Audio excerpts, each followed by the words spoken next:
సరే, కథలోకి వెళ్ళిపోదాం.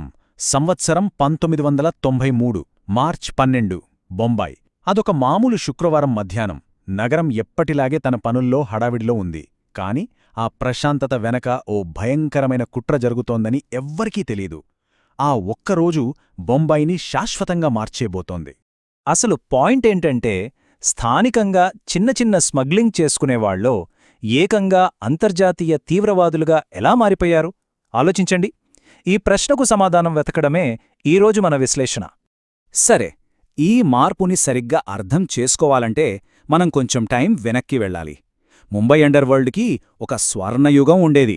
అప్పట్లో రూల్స్ వేరు, అక్కడుండే డాన్లు కూడా వేరు. అదే హాజీ మస్తాన్ శకం. అతనికి కొన్ని గట్టి ప్రిన్సిపుల్స్ ఉండేవి. అతని స్మగ్లింగ్ అంతా బంగారం, మహా అయితే ఎలక్ట్రానిక్స్ వర్కే. సామాన్య జనానికి హాని చేసే డ్రగ్స్ కానీ, ఆయుధాలుగాని వాటి జోలికి అస్సలు వెళ్లేవాడు కాదు. చూశారుగా, ఈ ఒక్క మాట చాలు ఆ పాతతరం మాఫియా మైండ్సెట్ ఎలా ఉండేదో చెప్పడానికి. వాళ్ల లెక్క సింపుల్: మా ప్రపంచం వేరు, సాధారణ ప్రజల ప్రపంచం వేరు, ఒకరి జోలికొకరం వెళ్లొద్దు, అంతే. అదొక అలిఖిత నియమం అన్నమాట. కాని ఈ పాత రూల్స్ అన్నిటినీ బ్రేక్ చేయడానికి ఒక కొత్త శక్తి ఎంట్రీ ఇచ్చింది. మరింత క్రూరంగా ఆలోచించే ఒక వ్యక్తి. అతనే దావూద్ ఇబ్రహీం. మస్తాన్కి, దావూద్కి మధ్య తేడా నలుపు తెలుపు అంత స్పష్టంగా కనిపిస్తోంది. చూడండి, మస్తానేదైనా సమస్యొస్తే మాటలతో పరిష్కరించేవాడు. కాని దావూద్ అలా కాదు, హింసతోనే తన పవర్ చూపిస్తానన్నాడు. ఒకరు జనానికి దూరంగా ఉంటే ఇంకొకరు ఏకంగా జనాల్నే భయపెట్టి బతికాడు. ఇక అంతే, దావూద్ కిరాతకమైన ప్లాన్స్ వర్కౌట్ అయ్యాయి. పాతతరం డాన్లు నెమ్మదిగా కనుమరుగైపోతుంటే దావూద్ తన సామ్రాజ్యాన్ని నిర్మించుకున్నాడు. ముంబై అండర్వరల్డ్ని పూర్తిగా తన కంట్రోల్లోకి తెచ్చుకున్నాడు. సరే, ఇప్పుడు దావూద్ ముంబైకి కింగ్. అంతా తను చెప్పినట్టే నడుస్తోంది. కాని అదే టైంలో దేశంలో కొన్ని సంఘటనలు జరిగాయి. ఆ సంఘటనలే అతని నేర సామ్రాజ్యాన్ని ఏకంగా టెర్రరిజం వైపు నడిపించాయి. ఒక సంఘటన తర్వాత ఒకటి ఎలా జరిగిపోయాయో చూడండి. బాబ్రీ మసీదు కూల్చివేత, దాని తర్వాత దేశవ్యాప్తంగా మత ఘర్షణలు. దీంతో దేశమంతా అశాంతి నెలకొంది. ఇక ఇదే అదునుగా ప్రతీకారం తీర్చుకోవాలనుకున్న టెర్రరిస్టుల కన్ను దావూద్ నెట్వర్క్ మీద పడింది. తన కమ్యూనిటీపై జరుగుతున్న దాడులకు రివెంజ్ తీర్చుకునే ఛాన్స్గా దావూద్ కూడా దీన్ని చూశాడు. సరే, మరింత భయంకరమైన కుట్రను ఎంత పక్కాగా ప్లాన్ చేసి అమలు చేశారో ఇప్పుడు చూద్దాం.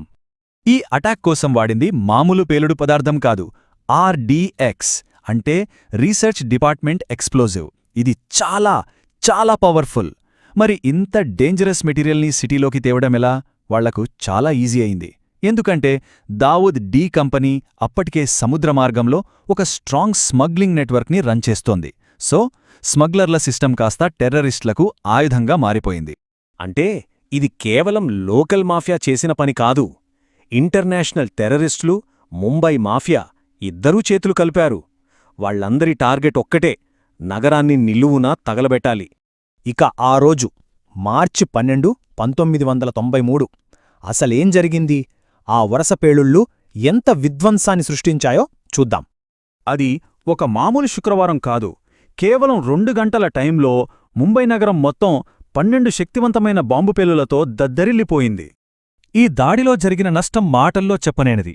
ఎప్పటిలాగే తమ పనుల్లో ఉన్న 257 మంది అమాయకులు ఆ రోజు మళ్లీ తమ ఇళ్లకు తిరిగి రాలేదు. చనిపోయిన వాళ్లే కాదు, 1000 మందికి పైగా తీవ్రంగా గాయపడ్డారు. వాళ్ల జీవితాలు ఆ ఒక్కరోజుతో పూర్తిగా తలకిందులైపోయాయి. సరే, ఇంత భయంకరమైన దాడి తర్వాత ఏం జరిగింది? మన దేశ భద్రతా వ్యవస్థ ఎలా రియాక్ట్ అయ్యింది? ఇక దావూద్ ఇబ్రాహీం సంగతేంటి?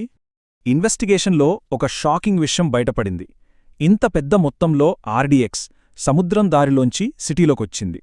ఇది మన కోస్టల్ సెక్యూరిటీలో ఎంత పెద్ద లూప్ హోల్ ఉందో కళ్లకు కట్టినట్టు చూపించింది. ఈ అటాక్ గవర్నమెంట్కి ఒక వేకప్ కాల్ లాంటిదే. వెంటనే అలర్ట్ అయ్యారు.